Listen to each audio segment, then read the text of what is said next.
Bom dia.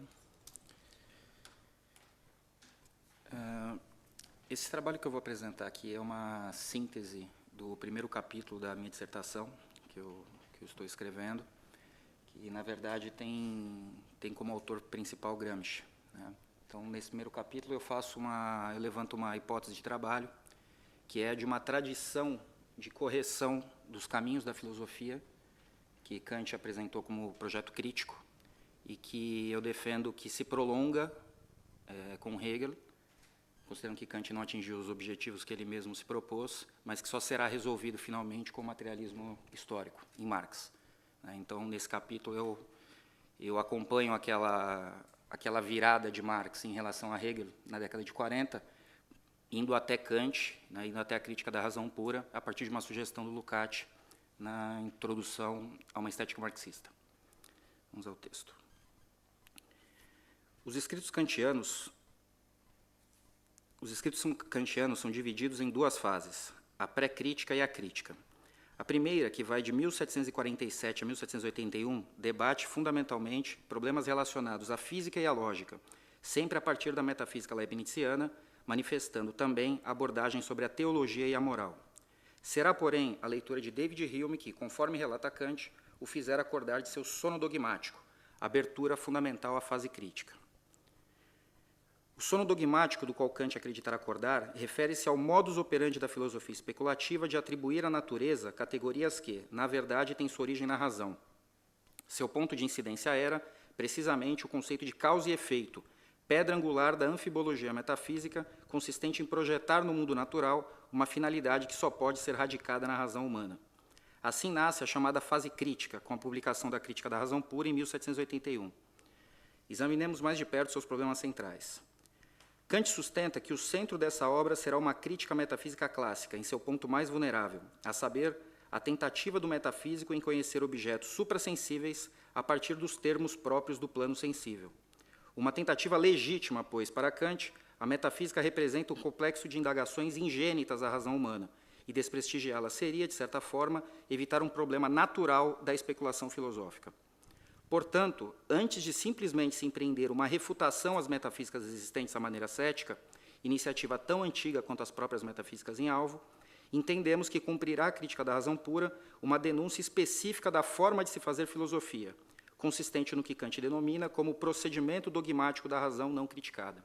Então, a filosofia que se desvia é o que Kant vai chamar, então, de procedimento dogmático da razão não criticada, né?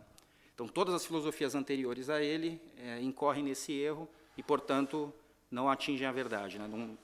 Não conseguem reproduzir na ideia a correspondência ao objeto. Assim, a legitimidade da metafísica ou de seus objetos não está em causa.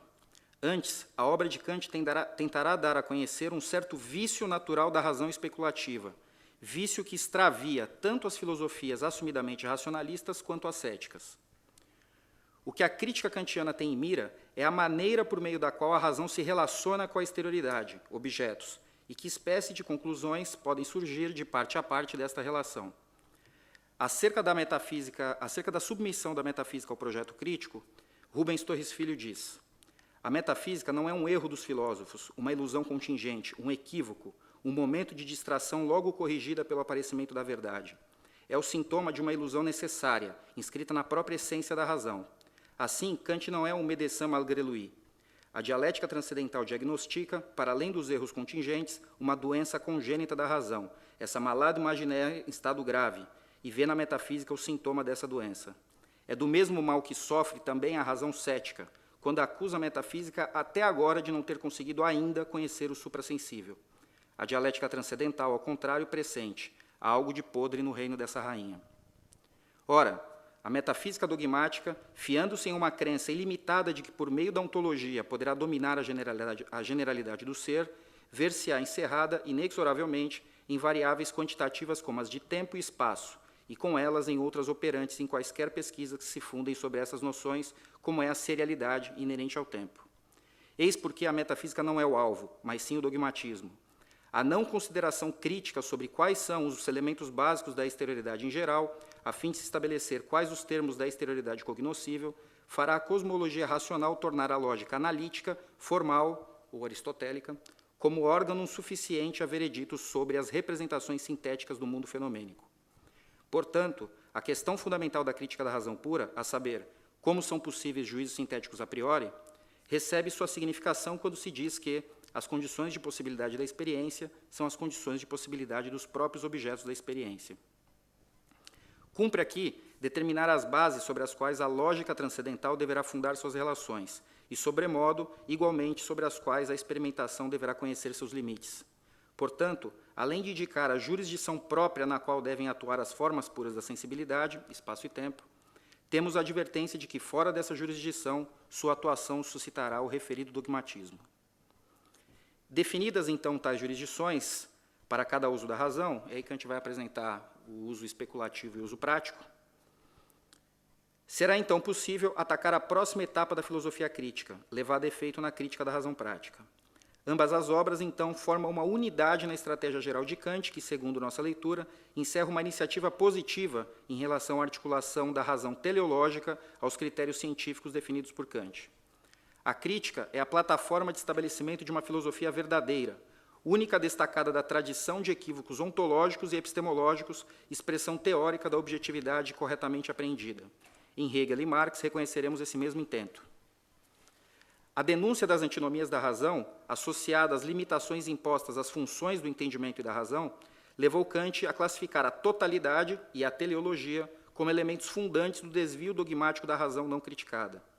Lukács indicara a origem mecanicista da epistemologia kantiana, ao menos no momento da primeira crítica. Já na terceira, que é a crítica do juízo, ou crítica da faculdade de julgar, porém, o fenômeno da organicidade fará Kant reconsiderar seu interdito à noção de totalidade, ligando a terceira crítica à teoria dos juízos regulativos da razão. Eu não vou conseguir expor aqui, mas o Lukács apresenta que, no momento da terceira crítica, já com o advento da biologia e da química como um status científico mais elaborado, o pensamento kantiano entra em crise e o próprio Kant percebe isso e tenta dar conta dessa crise na crítica do juízo, rompendo, então, o projeto crítico. Com Hegel, podemos dizer que, se Kant acordou do sono dogmático a partir da leitura humeana do conceito de causalidade, emergiu em absoluta letargia ao expulsar a totalidade da estrutura epistemológica legítima da filosofia, tornando a ontologia uma analítica dos conceitos, projetando a natureza como emanação da ideia transcendental. A primeira incisão de Hegel ao idealismo transcendental de Kant está nos conceitos de espaço e tempo. Não mais como uma forma pura do sujeito cognoscente, em Hegel eles aparecem como manifestações do conceito de natureza, sendo, portanto, não um problema da lógica, mas da filosofia da natureza. A natureza como sede de manifestação do conceito, desdobramento incontínuo do espírito, encerra um todo, entendido como um sistema no qual suas partes constituem uma síntese orgânica. Nesse sentido, a totalidade estabelece um fluxo de desenvolvimento dos conceitos na unidade orgânica da natureza, o que demonstra que a tensão que a biologia gerou na obra kantiana na época da terceira crítica opera epistemologicamente com grande vigor na ontologia hegeliana.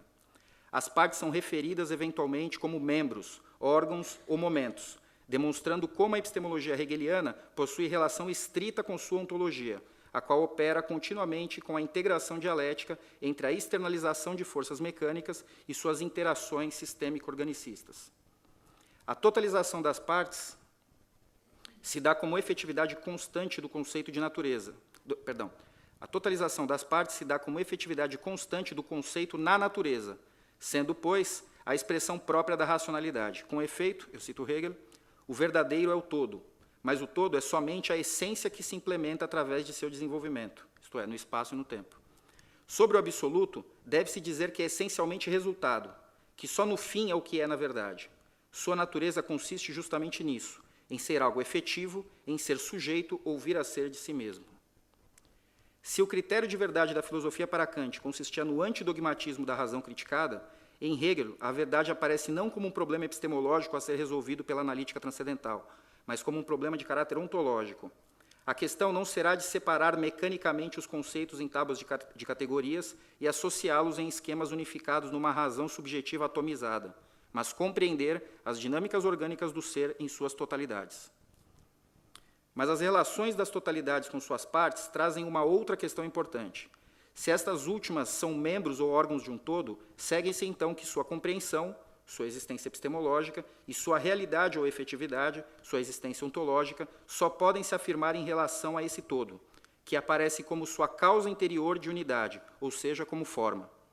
Em Kant, as formas são meras circunscrições do entendimento aos dados da intuição sensível, categorias aplicadas na formulação de enunciados lógicos.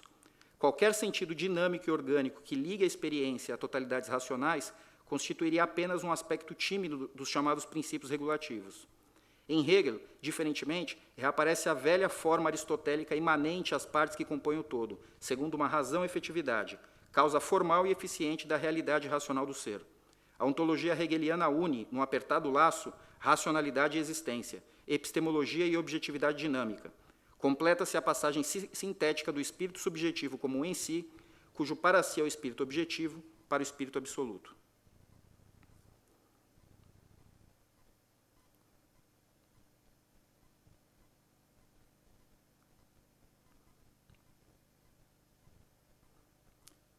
A síntese marxiana, a aporia Kant e Hegel.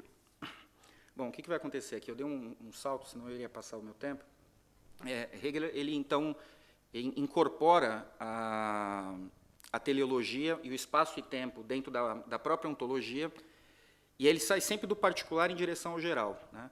Num determinado momento da dedução, ele inverte isso, né, e começa a determinar o particular a partir do geral, que é quando ele sai do raciocínio sobre a química e a mecânica e pula para a própria teoria do Estado, que é o gancho lá na lógica que ele faz com a filosofia do direito.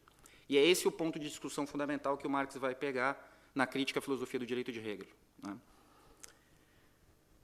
Com Marx, chegamos ao ponto último do que chamamos de movimento antidogmático, isto é, o esforço crítico de disciplinamento da filosofia, estabelecendo balizas ontico-epistemológicas à cientificidade do exercício da razão. Lenin notara com perspicácia que a chave ao desenlace substancialista de Hegel consiste precisamente em não ter conseguido fugir ao paradigma fundamental da tradição helênica, consistente em viciosamente subsumir a ontologia à epistemologia, isto é, o mesmo vício de Kant. Após o impressionante percurso das sínteses sucessivas a partir de dualismos aparentes da realidade, a ontologia hegeliana termina por, melancolicamente, jogar fora o real, tomando-o por síntese última do ideal. Descarta-se Hegel? Não, dever-se-á corrigi-lo. Marx regressa à matéria, não no sentido geral, mas em sua manifestação especificamente social. A natureza interessa aqui como objeto posto diante do homem, força natural, outro sim, mas que se expressa mediado pela teleologia inerente, produzindo coletivamente o universo do ser social. Força natural agindo teleologicamente é, precisamente, o trabalho, elemento fundante da ontologia do ser social. Com efeito, a distinção kantiana e hegeliana entre teleologia interna e externa é integrada por Marx, na medida em que radica na produção material da vida, no trabalho como atividade teleológica produtora do ser social, a base estrutural a partir da qual todo o complexo cultural será erigido. O homem, em Marx, não é um sujeito lógico ou físico atomizado, partícula cujo agregado forma a sociedade. Trata-se, com efeito, de uma síntese de determinações, feixe de relações sociais em condicionamentos materiais, expressando-se sempre coletivamente. Essa síntese, esse feixe, jamais é estático. A natureza humana é melhor definida, segundo a ontologia marxiana, como um processo incontínuo, força teleológica atuante sobre a natureza, transformando-a em algo imprevisto à sua causalidade estrita, ao mesmo tempo que se transforma a si mesma. Com efeito, a teleologia interna atua como força imediata, gerando, como que por desdobramento, a teleologia externa, expressa nos sistemas político, jurídico, econômico, religioso, etc. Então, o trabalho, né, a nossa contínua luta por produzir a vida por meio do trabalho, o que se dá esquematicamente no plano da estrutura, se desdobra como teleologia externa no campo da superestrutura. Então, esses dois conceitos hegelianos eu estou transpassando já para o novo quadro conceitual marxiano. Assim, como em Hegel, a ação teleológica tem suas condicionantes amarradas aos arranjos físico-químicos. A teleologia externa opera a partir das condições dadas imediatamente pela teleologia interna. Trabalho imediato que está a produzir a vida materialmente, o qual, por sua vez, age sob as condições materiais objetivadas. Não há, portanto, uma ideia hipostasiada imanente à objetividade, conduzindo o processo a uma direção que pode encontrar um fim, realizando a ideia e suprimindo o fluxo das contradições, que é a crítica que o Gramsci faz aos mecanicistas da Segunda Internacional, né? Existe uma ideia postasiada da Revolução e que vai se realizar inevitavelmente, né? Em Marx não existe essa possibilidade. Marx identifica na filosofia do direito de Hegel e a sua queda de Sísifo. Após superar a difícil dualidade kantiana entre fenômenos e númenos, a ideia hipostasiada suprime a dialética, substancializando o organicismo hegeliano numa harmonia estática, na qual o espírito ordena o fenomenológico, reinstaurando o dualismo. Nos escritos da década de 40, Marx sabe que a questão não é apenas epistemológica, e seu discipulado hegeliano serve-lhe como antídoto à epistemologização da filosofia. A epistemologia é fundamental, e Marx e Engels são dialéticos convictos. Mas a crítica de Marx sobre a filosofia do direito de Hegel estabelece um critério inegociável à decisão epistemológica sobre a correção teorética, a ontologia materialista. Com efeito, um equívoco lógico é tão pernicioso filosoficamente quanto uma concepção ontológica equívoca. Será a abordagem de Ludwig Feuerbach que dará a Marx a chave para um ajustamento antidogmático à sua filosofia. Se a Hegel pareceu que a ideia espiritualiza o fenômeno, integrando a particularidade à universalidade, é porque, na verdade, ela permanece sendo uma entidade alienada, projeção separada da teleologia externa que somente pela lógica se integra na rede epistemológica do mecanismo, quimismo e teleologia interna. Aquilo que é efeito aparece a Hegel como causa, tornando o acabamento de sua filosofia uma imensa coleção de fetiches, entre eles o Estado como racionalidade integral da sociedade civil. Essa ontologia equívoca, expressa na discussão sobre as teleologias interna e externa, esterilizou a dialética, fetizando a teoria. Hegel está de cabeça para baixo. Essa é uma chave fundamental a Marx. Existe uma dinâmica orgânica entre a epistemologia e a ontologia, de modo que as condições materiais nas quais a história condiciona a superestrutura de maneira específica, amarrando as visões de mundo, as interpretações da realidade, os paradigmas políticos, jurídicos e religiosos, segundo uma totalidade determinada espaço-temporalmente. Nenhuma religião, sistema político ou filosófico podem ser corretamente avaliados em si mesmos, desentranhados de sua base material imediata. A história é precisamente isso, a dinâmica de produção da vida se expressando organicamente em todas as manifestações humanas, nas quais a materialidade e a espiritualidade são componentes ligados dialeticamente. Rubens Torres dissera: a metafísica não é uma malade imaginaire. Marx concordaria com esse juízo, mas não pelas razões de Kant. A alienação epistemológica, o interdito à compreensão sistemática da natureza da história, deriva da alienação da teleologia do trabalho e de suas objetivações, isto é, de seus produtos. É precisamente esse o mecanismo da propriedade privada dos meios de produção. Se todo homem se humaniza na medida em que se objetiva teleologicamente por meio do trabalho, a mediação da propriedade privada dos meios de produção coloca entre o produtor e os meios materiais de produção da vida uma finalidade estranha. As relações materiais de produção, como fonte demiúrgica de toda a ontologia social, se vê, em reverso, determinada por arranjos jurídicos que a ordenam e disciplinam. Seu sistema de fins aparece, então, como uma projeção hipostasiada, estática, como um fetiche naturalizado que matreiramente se passa, sob diferentes formas ao longo da história, como substância fixa. Eu cito Marx, algo muito estranho, cheia de sutilezas metafísicas e argúcias teológicas. O dogmatismo se instaura como fetiche ao inverter a realidade ontológica, falseando a consciência de classe e sua expressão sistemática, a filosofia. O antidogmatismo de Marx passará, então, não por uma nova crítica epistemológica, esse trabalho Hegel já fizera, mas pela eleição de uma ciência que possa descortinar o modus operandi da ontologia do ser social, a economia política.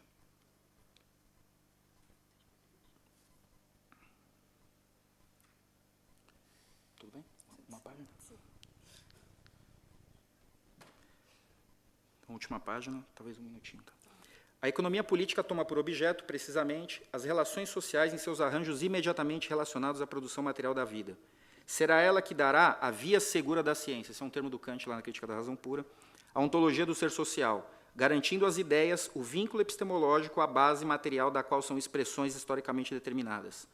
A ciência social, radicada nas categorias que sistematizam a compreensão da totalidade orgânica da história, será, então, permanentemente crítica, porque lastreada na base material, evitando assim a alienação fetichista da teoria.